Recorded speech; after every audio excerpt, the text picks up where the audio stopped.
ഞങ്ങൾ കഷ്ടപ്പെട്ട വസ്തുക്കൾ ഞങ്ങൾ ചാവുന്നവരെ ഞങ്ങളുടെ നിന്റെ കെട്ടിയവനുണ്ടാക്കി അങ്ങോട്ട് മാറിയില്ല കെട്ടിയവനുണ്ടാക്കിയല്ല കേട്ടോ, ഞങ്ങൾ കഷ്ടപ്പെട്ടുണ്ടാക്കി മാറിയില്ല. അച്ഛ ഇതൊക്കെ പേപ്പർ വായിച്ചോണ്ട് കുത്തിയിരുന്നു.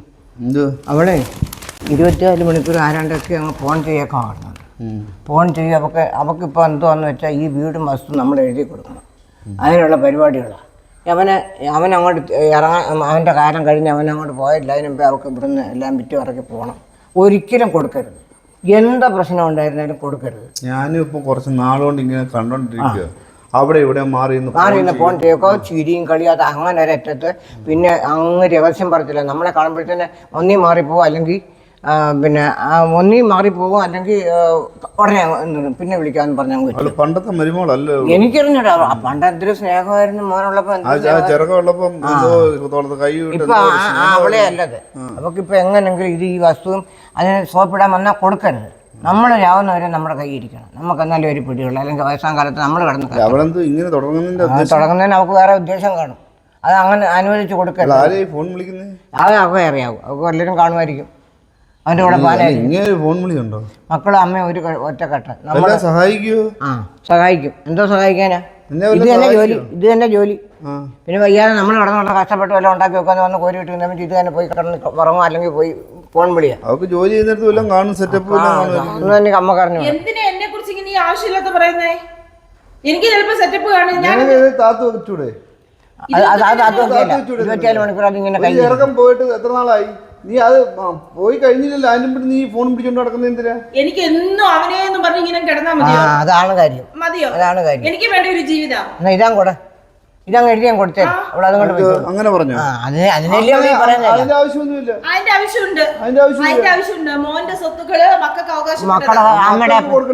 അമ്മയുടെ അപ്പന്റെ കാലം കഴിയുമ്പോൾ കാലം കഴിയൊന്നുമില്ല. ഞങ്ങൾ പിന്നെ എങ്ങനെ ജീവിക്കും? അധ്വാനിക്കണം. എങ്ങനെ അധ്വാനിക്കാൻ പറ്റത്തില്ല? ഇപ്പൊ എനിക്കൊരു ജീവിതം വേണ്ട. എനിക്ക് 10-35 വയസ്സായതേ നിന്റെ വീട്ടിൽ പോയി മതി. ഇവിടെ ഞങ്ങൾ പറയുന്ന കേട്ട് ജീവിക്കണം. ഞങ്ങളുടെ മക്കളെ നോക്കി. നിങ്ങളുടെ മോന്റെ 2 മക്കളാണ് എന്റെ കൂടെ. ആ 2 മക്കൾക്ക് നിങ്ങൾ കൊടുക്കാനുള്ള കൊടുക്കണം. ഞങ്ങൾക്ക് ഈ വീട് വിൽക്കണേ. ഇപ്പൊ കൊടുക്കുകയില്ല. ഞങ്ങളുടെ കാലശേഷം അവർക്ക് എഴുതി വെച്ചു. നടക്കും. അതേ നടക്കും. നീ കണ്ടു, നീ ഒന്ന് മേടിയിരിക്കും. ഒരു കാര്യം ചെയ്യും, ഞങ്ങളെ ഞാൻ കൊല്ലേ എന്തായാലും മേടിക്കാം. നീ ആദ്യം നേരെ പിള്ളേരെ നോക്കി, പിള്ളേരെ വളർത്താൻ നോക്കാം, അല്ലെ വല്ലവനെ നോക്കാതെ. നിനക്ക് ജീവിതം നിന്റെ കുഞ്ഞുങ്ങളെ നോക്കണ്ടേ? നിനക്ക് അവൻ വരുന്നവൻ നിന്റെ കുഞ്ഞിനെ നോക്കൂ.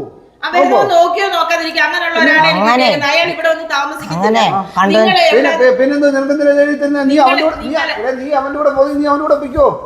നിങ്ങൾ എവിടെന്ന് വെച്ചാല് നിങ്ങൾ ഒരു ചെറിയ വീടെടുത്ത് വാടക മര്യാദക്ക് എനിക്ക് വസ്തുക്കൾ കഷ്ടപ്പെട്ട വസ്തുക്കൾ ഞങ്ങൾ ചാവുന്നവരെ ഞങ്ങളുടെ നിന്റെ കെട്ടിയവനുണ്ടാക്കി അങ്ങോട്ട് മാറിയില്ല. കെട്ടിയവനുണ്ടാക്കിയല്ല കേട്ടോ, ഞങ്ങൾ കഷ്ടപ്പെട്ടുണ്ടാക്കി മാറിയില്ല. നിങ്ങൾ മോന്റെ അടുത്ത് അങ്ങനെ പറഞ്ഞില്ലല്ലോ. അങ്ങോട്ട് മാറിയില്ല. ഒരു തന്തടുത്ത് സംസാരിച്ചാൽ മതി. കെട്ടിയവനല്ല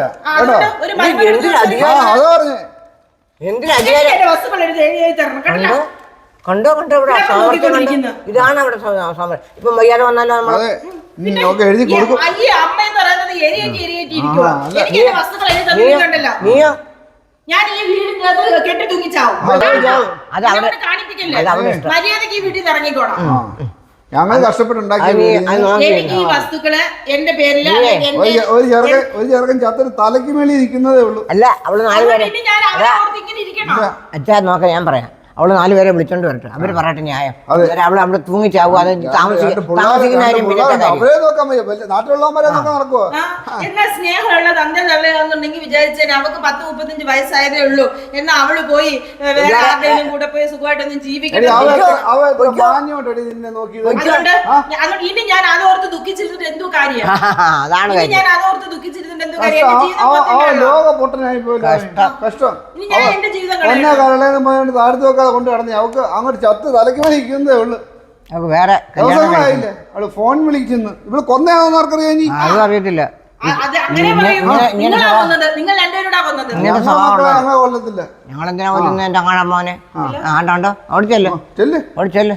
കുഞ്ഞോളെ, ഇനി മുതലേ സ്വന്തമായിട്ട് പാചകം ചെയ്ത് സ്വന്തമായിട്ട് കഴിച്ച് എനിക്ക് അത് മതി, അവളുണ്ടാക്കുന്നത് എനിക്ക് വേണ്ട. അത് മതി. കാരണം ഇനി വല്ല വിഷം കണക്കി തന്നെ അറിയത്തില്ല. ഉണ്ടാക്കാൻ കയറത്തില്ലല്ലോ, നമ്മളുണ്ടാക്കുന്ന അവിടെ കോരിട്ട് ഇതിനകത്തേ ഉള്ളൂ, അവളുണ്ടാക്കാൻ കയറത്തില്ല. അതുകൊണ്ട് ഇങ്ങനെ നടക്കുന്നവള് വിഷവും തരും. അതുകൊണ്ട് പച്ചവെള്ളം പോലും ഇവളെ കയ്യിൽ നിന്ന് ഒരു കാരണം വെച്ചാലും നമ്മുടെ വസ്തു എഴുതി കൊടുക്കും. എന്തോ ഒരു സ്നേഹം ചെറുക്കം ഉള്ളപ്പോ ഇപ്പൊ മനസ്സിലായല്ലോ. ഇതാ ഓരോരുത്തരുടെ കയ്യിലോട്ട് ഇപ്പൊ ഈ പരിപാടി അതല്ല വല്ലവന്റെ കൂടെ പോയാൽ നമ്മുടെ സ്വത്ത് വേണം. അല്ല, ഇപ്പൊ ഈ പരിപാടി അപ്പൊ ഇവരെ കയ്യിലോട്ട് കിട്ടിക്കഴിഞ്ഞാൽ അവളെ ഏത് വിധത്തിലായിരിക്കും നമ്മളെ നോക്കുന്നത്. ഇവളെ ഒന്ന് മൈൻഡ് ചെയ്യരുത്. മൈൻഡ് ചെയ്യേണ്ട അവള് പറയുന്ന കേട്ടില്ലേ, തൂങ്ങിച്ചാവട്ടെ, അല്ലെങ്കിൽ അവിടെ 4 പേരെ വിളിച്ചോണ്ട് വരട്ടെ. ഇങ്ങോട്ട് വന്ന് പോലെ ഇങ്ങോട്ട് വന്ന്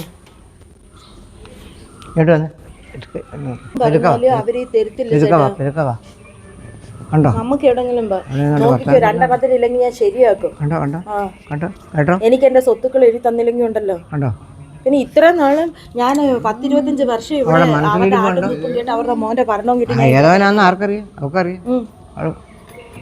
എന്തായാലും എന്റെ പൊന്നച്ച, എന്തായാലും നീ ഇനി ഏതവനെ വിളിച്ചോണ്ട് വന്നാലും ശരിയാണ്, ഞങ്ങൾ ആവുന്നവരെ ഞങ്ങളുടെ കയ്യിൽ.